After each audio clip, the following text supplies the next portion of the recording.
Dhaka college শিক্ষার্থী ফাইয়াজের বিরুদ্ধে দায়ের হওয়া হত্যা মামলার তদন্ত এখনো ঝুলে আছে। এ নিয়ে মুখ খুলেছেন আইন উপদেষ্টা ডক্টর আসিফ নজরুল। রোববার বিচার প্রশাসন প্রশিক্ষণ ইনস্টিটিউটে এক অনুষ্ঠানে তিনি বলেন, মামলার তদন্ত দ্রুত শেষ করার অনুরোধ করা হচ্ছে, তবে এটি শেষ না হলে আইন মন্ত্রণালয়ের কিছুই করার নেই।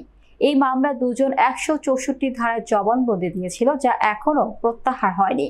এই জবানবন্দি প্রত্যাহার না হলে চূড়ান্ত প্রতিবেদন দেওয়া বা মামলা নিষ্পত্তি করা কঠিন হয়ে উঠছে বলে মন্তব্য করেন তিনি। প্রশ্ন রয়ে যাচ্ছে, 8 মাসেও কেন জবানবন্দি প্রত্যাহার হয়নি? আসিফ নজরুলের মতে এর দায় স্বরাষ্ট্র মন্ত্রণালয় ও পুলিশের। সেই সাথে বিচার বিভাগ নিয়ে নানা মন্তব্য করেন তিনি। বিচারকদের সুবিধা না পেলেও দায়িত্ব পালন করতে হবে, বিচার ব্যবস্থাকে আরো সহজ করতে হবে। আওয়ামী লীগের আমলে অনেকেই এখানে এসে রাজনৈতিক বক্তব্য দিতেন। তিনি বলেন, বিচার প্রশাসন প্রশিক্ষণ ইনস্টিটিউটকে এমনভাবে গড়ে তুলতে হবে যেন আন্তর্জাতিক প্রশিক্ষণার্থীরাও বাংলাদেশে আসতে চান।